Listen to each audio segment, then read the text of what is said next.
What does it look like to find spirituality in the hardest of places? Well, we have an inspiring conversation with the Reverend Jabe Largen coming up.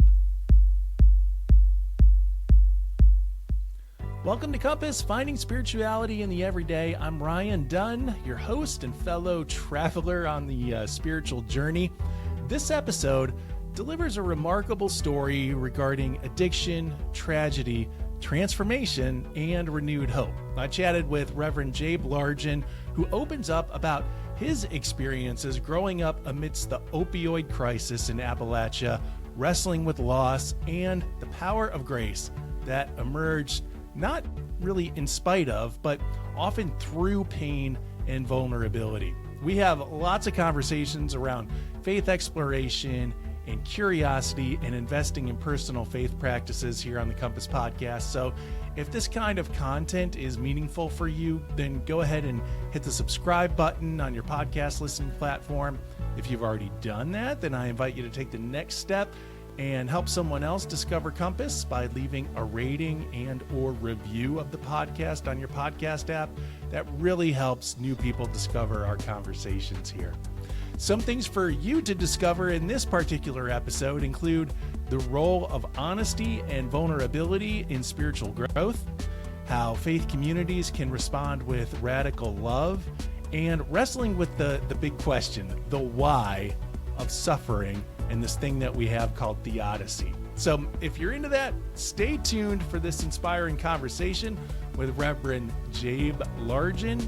A bit about Jabe: he's the senior pastor of Pinehurst United Methodist Church in Pinehurst, North Carolina. He's served there since 2021. He's an ordained elder in the United Methodist Church. He's originally a native of Pulaski, Virginia, and Jabe is the author of They Call Me Jabe, which was published towards the end of 2025. Let's get to the conversation with Reverend Jabe Largen. Oh, and one more thing. I just wanted to add a quick note about the audio quality of the interview. My microphone was way out of line and clipping a little bit, so I hope it's not too distracting. The good news is Jabe does most of the talking and his audio level sounds fine. So if you can bear with it just a little bit when I'm doing a little speaking and when I get excited, then this should be a wonderful interview. Thanks so much, and we'll talk to you soon. Jabe, thanks for taking the time to join us and sharing some of your story with us. How goes it with your soul over there in Pinehurst, North Carolina? Things are good, Ryan. It's, a surreal thing right now, going through this experience of leading the church while also talking about the story of my life in written form. But the whole process has actually been good for my soul. So I'm feeling kind of spiritually renewed right now as a result of putting this memoir on paper. And then also, church life is very life-giving, which is a tremendous blessing. I don't at any time take for granted the fact that I'm surrounded by a healthy community of faith that's not only vibrant in their ministry, but also very much in tune with my needs and looking out for me and caring for me, especially during this time in which, I wrote something that kind of was soul bearing. Yeah, well, I want to start our conversation really in gauging some of the reaction to burying yourself in this way. You and I have known each other for a number of years, but I've only known you as Reverend Jabe Largen, right? Yeah. And while you had revealed a little bit of your history and that there was a history of addiction there and certainly some heartache with that, I was not aware of the level of that until I really read your memoir here. And I'm wondering if now that you've kind of released all these stories into the world, there's a fear that comes with that. Certainly, as you have revealed parts of yourself earlier, you've had, for example, a supervisor who kind of said, well, I don't know, Jabe, this may not work out the best for you. Has the reception from the faith community around you and your congregation been warm? Have some people pulled back? Has there been some pushback? No pushback at all. It's Wonderful. actually been kind of overwhelming. The love and support that I've been showered with. My whole family's been showered with. You know, Amber, my wife, and the kids. I mean, it's just been tremendous, especially from the church family. But I mean, it's kind of a unique situation, Ryan, in that like folks like you who I've known, like my congregation and so many other people since we moved to North Carolina and entered into ministry, like they knew some of it, like you said, but they didn't know the depths. So then they read the book and they can't believe it. And then there are those who I grew up with and those who knew me as I was growing up who read the book and see me now, and they can't believe it. So you have two polar, opposites here of disbelief.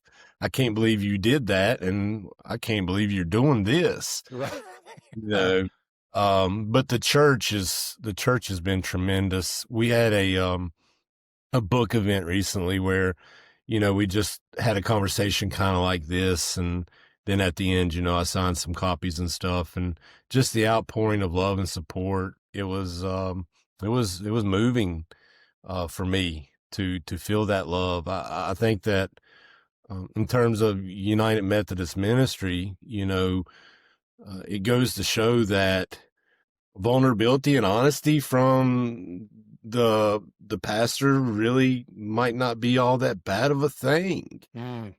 Maybe it should be embraced more. Maybe we should be more open,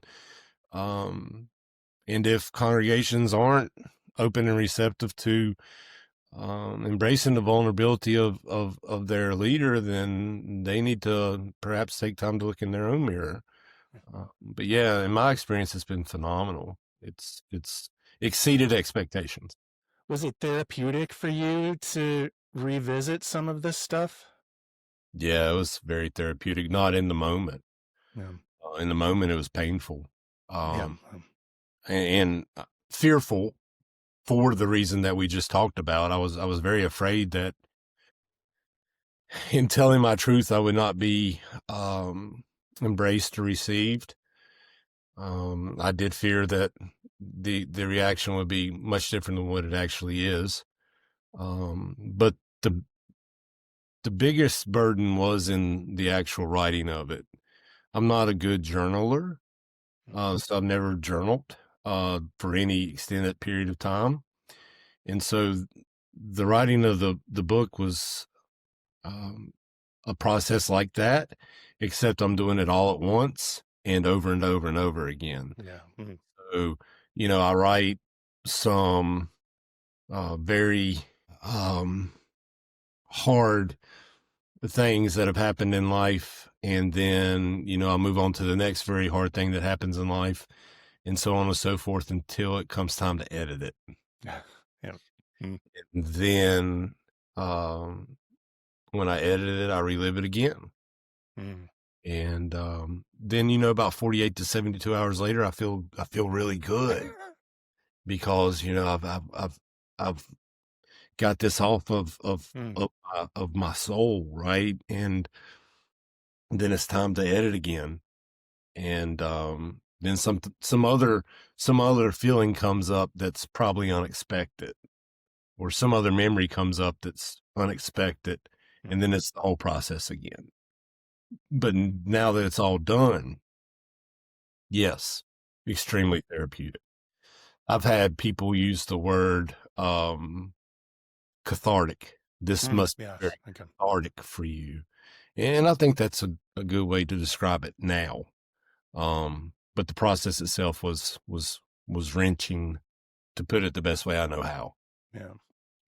Well, I don't want to necessarily rehash the events that you detail well within the book of why this might be therapeutic, and in talking about your addiction and revealing all that. For people who want those gory details, like, they can read the book.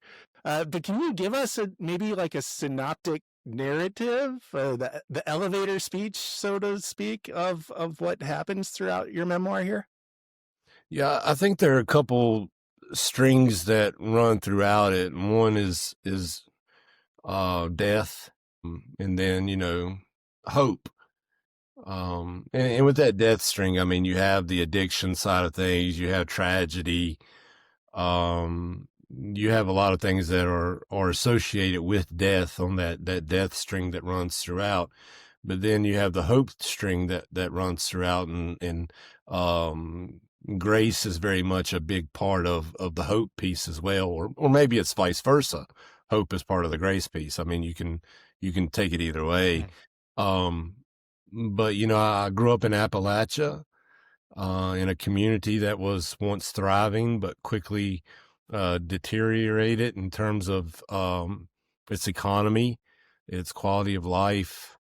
Drug addiction was rampant in our community. Accessibility to narcotics was high. And that was always the case throughout my childhood.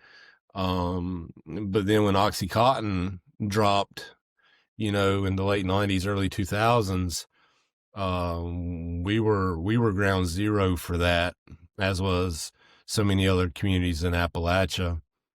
And so that really brought me to a bottom there in terms of addiction, which, I started using drugs in general at the age of 13. Elevator speech, grace, grace that I didn't know existed, nor did I see it coming. Grace intervened, and a conversion happened. Then a calling happened. And then after that, old demons reappear. And those old demons reappear when that old foe named death, who I'd been dealing with since my teens, that shows up in, untimely ways as an unexpected guest, keeps knocking on the door because of my calling. And just my also wrestling with that as someone now in ministry who has been very successful in ministry. I would use that word, successful, fruitful. And then also dealing with, the loss of my father toward the end is another thing that happened as I was finishing the book. Actually, I'd finished in my view, I was finished, and then he passed away right before my deadline. So I had to rewrite. And so the last couple chapters are very much what we would call an elegy. I think the whole thing's an elegy, to piggyback off of some other dude who wrote a book. Kind of Appalachian elegy, so to speak. Okay. Yeah, but moving I mean, on. I actually lived there, but never mind. So yeah, it very much is like that. It's an elegy. It's part lament, part preaching, part wandering and wondering, and it's a little bit of all that, but ultimately, hope in the face of death, and enough grace to sustain at least one life. Well, you talked about finding grace revealed even in the midst of death. Yeah. There was an instance in your book in which you're talking about a child, your child, that had died basically during pregnancy or just after being born. And at that time, you could not recognize that there could be a God that would allow something like this to happen. Like if stuff like this happens, there can't be an all good God or a God in general. And yet you started going to church. It felt like not too long after that. Was there something that impelled or gave you the impulse to make that kind of turn? Was it social pressure that brought you into the church, or what was happening there? It was family pressure because Miriam died in 2002, August 22nd, 2002. I got clean from OxyContin and the other narcotics in July of 2005. And so there was, it was almost 3 total years before I started going to church. Okay. And, being clean is what, led me to, I would say a journey of spiritual discovery. And my wife Amber had started going to church with my mama Largen, my dad's mom, and dad too. And yeah, they pretty much just drugged me. They were like, "You're going." So I reluctantly went, and as grace often does, unexpected things start to happen as a result of being drugged. Perceptions started to change in terms of whether or not there is a God and whether or not that God is good. But yeah, I didn't see in '02 how there could be a God that is good when, babies are stillborn. Especially when, there was an attempt to get clean for that pregnancy. Mm-hmm. And so it's like, hey, finally doing the right thing. Now, our baby's dead. Like, in a weighted view of the world of, balancing out good and bad. Now we're adding more to the good plate, but the bad plate's still here. Like, where's the positive effect for the cause, right? And it took a little while after going to church to even begin to comprehend the notion of grace and the question of theodicy, So it took a while, but I was just desperate enough, and that void inside of me was just great enough that I was willing to keep showing up and to keep doing things like praying. That some change and transformation was able to happen. What would Reverend Largen now say to somebody who's walking through the similar shoes of Jabe Largen back in 2002? Like you mentioned theodicy, and maybe you can describe what that is for us. Like, how do you communicate that within your own congregation? Yeah, I think that because in seminary, Ryan, when they said you can write a paper about whatever you want to write, I was writing about theodicy. And so that being the question of how can there be evil in the world if God is good? Why do bad things happen to good people? Why does tragedy happen? And during that time, I was introduced to a sermon by William Sloane Coffin, a great preacher of the 20th century. Actually, I think it was Dr. Rick Lisher who introduced me to the sermon, and Dr. Lisher actually endorsed my book, which was kind of cool for me because he's one of my preaching and teaching heroes. But in the sermon, it's a sermon that Sloane Coffin preached after the death of his own son, Alex. And so Alex drives off the road into the Boston Harbor and dies. And so then Dr. Coffin, has all this tremendous grief because his son's met an untimely death, which is obviously something I'm very familiar with in my experience. And so that sermon's preaching to me, right? And there's this lady who shows up at Coffin's home, and she brings food like good church people do when there's death. And as she comes into the home with the food, she says, I just don't understand the will of God, implying that God did this, that God willed Alex to drive into the Boston Harbor. And, Sloane Coffin went off. He went off. He, as we would say where I grew up, he went ballistic. He said, I say you don't understand the will of God, lady. And so in my practice, ever since, reading that and running my own experiences through that same type of theological thought, Yeah, I say you don't understand the will of God, because how can you fully understand the will of God?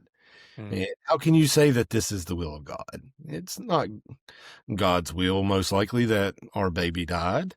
mm, I, I, I can't look at the whole of Scripture and say that that's God's will, but at the same time, I can't say with certainty that it's not. mm, Um, and so what I try to do pastorally in congregational care and also in teaching is to just to try to emphasize the beauty that can be present in suffering, knowing that we can't say with certainty one way or another what's God's will in the midst of tragedy, knowing that that beauty's not always easy to see. And then also just pointing back to the cross as a great example of beauty and suffering. mm, Because I mean, if we as people who confess that we believe that Christ was crucified, dead, and buried, if we truly believe that, then that proclamation, that profession of faith should influence how we view our own encounters with death and tragedy and injustice and oppression and all these other things that haunt us in our living and um, that mess with our peace. You know, I've been in a lot of rooms where people are dying or people die, you know, and in other settings as a first responder in ministry, which I was for 5 years, I've been at a lot of accident scenes where family members show up heartbroken because of just something as, you know, unexpected and unpredictable as, you know, an ice patch in the road or mm, something like that. And, you know, we have this tendency to want to try to explain it away. Yeah, you know, oh, God needed them more than you do. mm-hmm. You know, Yeah, we needed another angel. Yeah. Mm, yeah, no, there was an ice patch in the road, yeah. but that doesn't mean that God's absent in the situation. That doesn't mean that there's a lack of beauty to behold. It's just, to where do we look to behold it? And for me, that's a communal thing to figure out, and that's why the church is so important, Mm, because the church is uh the church has the ability to help be eyes that see for those who are having a hard time seeing because of what they're experiencing.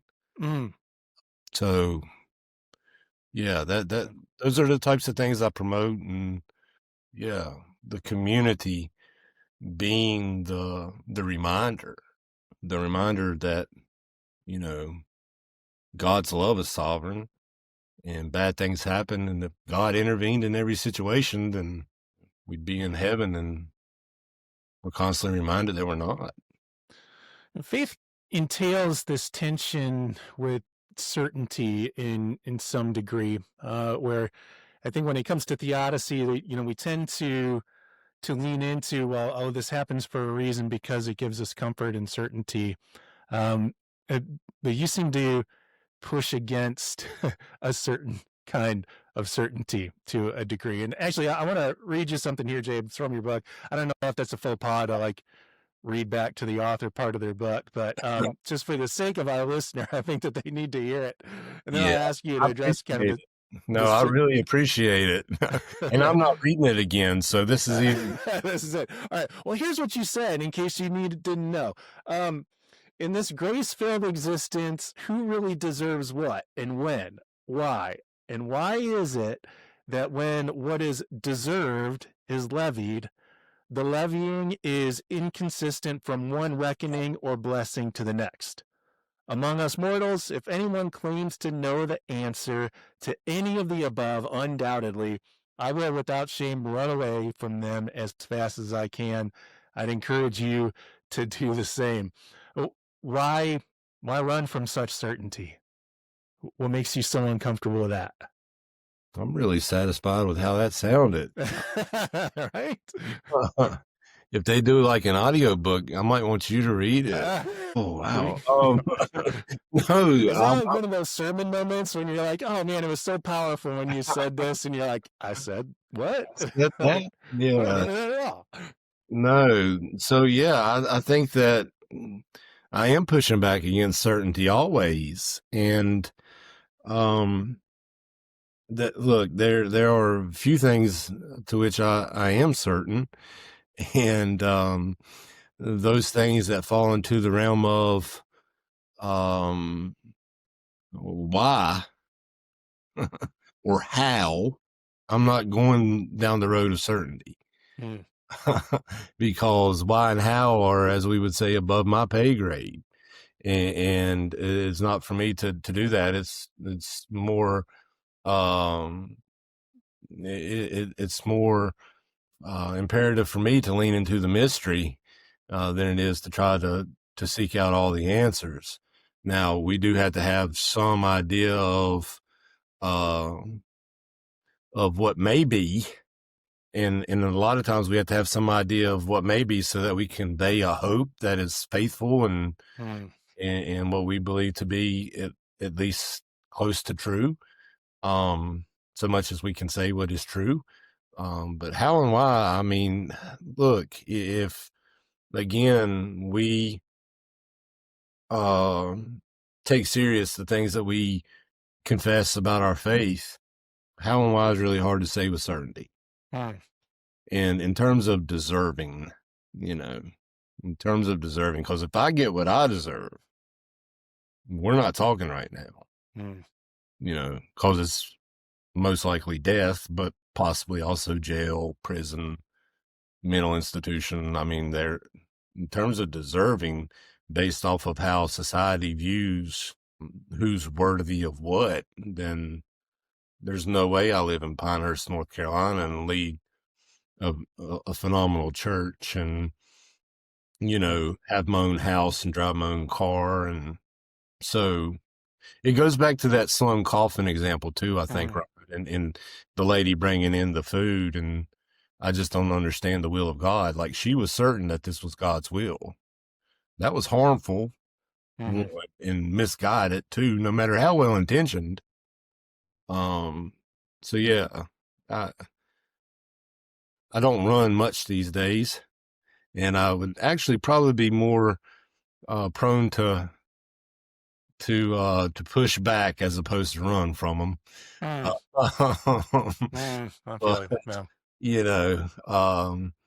If need be, then I would run, because I just don't trust anybody who's that sure of anything when it comes to matters of life and death and what's deserved and what's not. That's when I read the gospel, when I read Paul, when I read scripture in general, I don't see how you can ever be that certain of anything, other than the fact that the whole of scripture points to a God who will go to any lengths to find what is lost until it is found. Yeah. So often that finding occurs within community.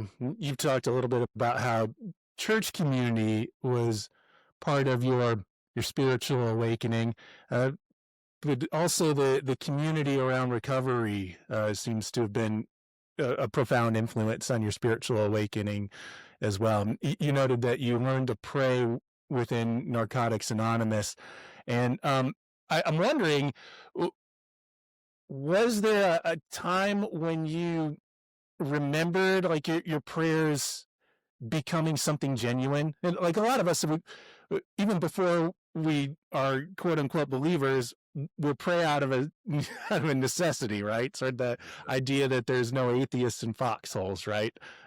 So there were probably some moments when you were in the junk and you were muttering some prayers there, but do you remember a time in which it became something more for you than just maybe the pleading to get out of a situation, and then it was something a little bit more heartfelt? Yeah, absolutely. So we call those prayers of desperation. Yeah. Prayers of desperation. because desperation will push you to the point of prayer. But yeah, my prayers really started to become more genuine the more I got clean and the more I prayed. And also, my prayers became more genuine when I stopped talking so much. Howard Thurman, who I absolutely love. I love Thurman. Going to teach a class on him at church in the spring. He basically frames meditation as listening for the sound of the genuine. Mm-hmm. Listening for the sound of the genuine. And my early prayers were so much me asking. And it wasn't until I stopped asking and just learned to just sit and to be, to just be, that the sound of the genuine started to come through. And all that happened, in my first year getting clean. And like I point out in the book, church really didn't teach me that. Narcotics Anonymous taught me that. And I've often said that if you take the principles of 12-step recovery and take them out into the world, or even within the church, it could be a transformative thing, because, you do focus on actually praying and meditating and trying to improve yourself, listing out your character defects. Like, tell me all the things that are wrong about you, and tell me all the things that you've done that have caused harm to others, and then go make amends to them all. And then every night make an inventory of yourself and what you did during that day, and then determine, do you need to make any amends? Like, if we take that out into the world, we could really see some change. But the problem then is that people like me would no longer be able to identify, because everybody would be in that boat, and a lot of us addicts and alcoholics would be dying still, that currently we're not, because of the principles. But eventually, another thing that happened was, as I continued to practice prayer, meditation, and those spiritual principles, eventually the discipleship church type of things and the 12-step recovery type of things, they kind of became wed together. And that's really when, I started to grow spiritually. And that's when I really started hearing God calling me, was when church entered the equation. Up until that point, I was growing spiritually, but I was still lacking something. And then as that work started to happen alongside the other work, then, there was a different type of wholeness. It's been a while since I've researched this, but I believe that in their creation, the 12 steps from Alcoholics Anonymous, which I'm assuming have also been carried over into Narcotics Anonymous. Yeah, they're 100% of the same. Basically, it was developed as a pathway of discipleship. So and I'm curious, like, do you see that within, does your church journey of discipleship, for example, mirror the 12 steps in any way? It needs 2 more probably. Okay. But I think, in terms of intention, yes. In terms of practice, I think it could perhaps be utilized or emphasized more. But yeah, you're right. It's very much so. You can go back centuries within Christian history, and you can see it's the same model. It's the same model, and it's the same model that earlier alcoholic groups used prior to the formation of Alcoholics Anonymous. It's, it's about discovery and confession. It's a very Christian thing, right? So yeah, it's, you could go back, like I framed the book in terms of Augustine's Confessions. I don't know if you noticed that, but it's very much like a hillbilly version of Augustine's Confessions, and playing a part of Augustine is Jabe, which is really weird.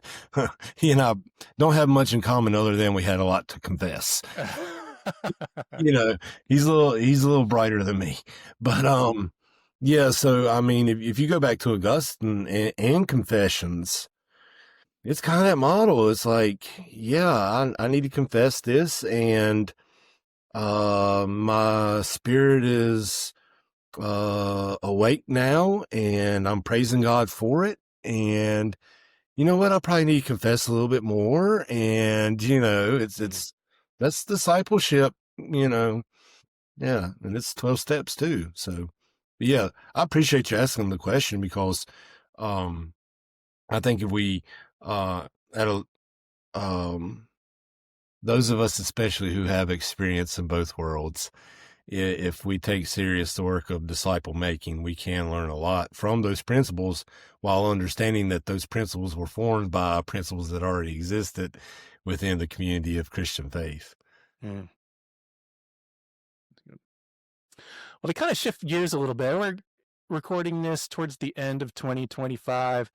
It's been a year, and you write about it in the book that certainly this has been a year with some hard losses for you. Not to negate that, but just that there's so much hope lifted up within your book itself, and this idea that God always kind of pursues us in hope, that grace is ever present. I'm wondering, like, what has you hopeful for moving into the next year of 2026? What are you looking forward to, either in life or ministry? One thing that's happened as a result of the book coming out that I didn't see coming was the amount of love and support shown to me by the congregation and by other people who I've known. And then I knew that people would also want to share openly and vulnerably with me, result of it. But the depths at which people are willing to go now is really, really beautiful. And the other thing about that is that shows that through my vulnerability and my bearing my soul in a way that was, confessional in nature, I haven't lost any integrity in leadership. I've actually gained some because people are now willing to go to depths that they weren't going to before. It gives me great hope for humanity and the church that we can be real with one another, because let's face it, just like so many people in the book and just like so many people you've known and the billions and billions that have breathed this air before us, there will be a day when our breath gives out, we reach the end of our words, and that's it, right? So why not be real in the interim?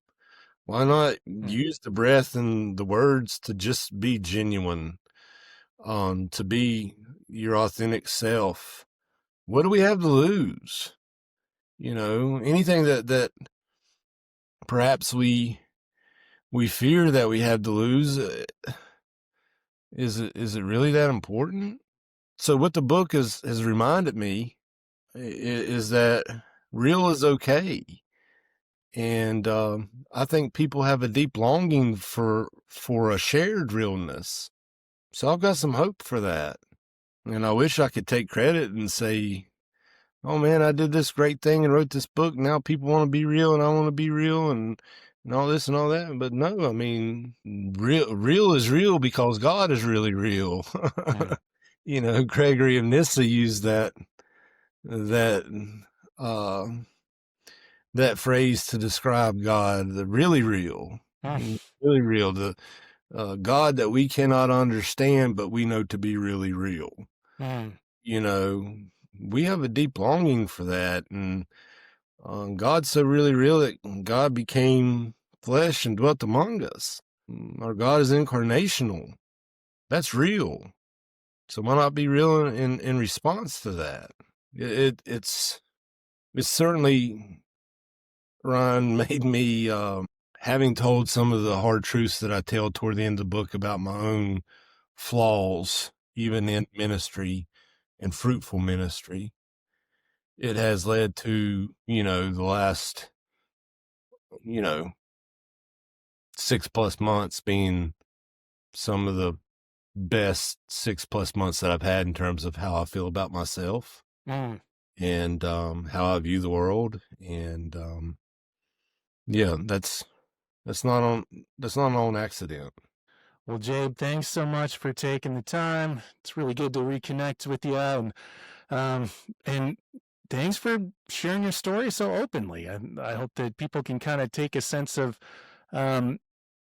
boldness in moving forward to be a little bit more vulnerable in themselves too. And and I do want to note, just especially for people in ministry, that there can be a temptation to not be vulnerable. And so hopefully in sharing your story and even what's happened after, we can all take some courage in moving forward with that, with just a little bit more humility and vulnerability. So thank you for that. Thanks, Ryan. You're one of my favorite folks that I've come to know in ministry. I love your spirit. And I know that it's risky to share openly if you are in ministry, and certainly having strong relationships that are already founded, that helps. I wouldn't go in on day one and say, let me tell you everything that's wrong with me. Yes. But a little bit. Here's me. Nice to meet you. A little bit at a time, you're going to be okay. So thanks again.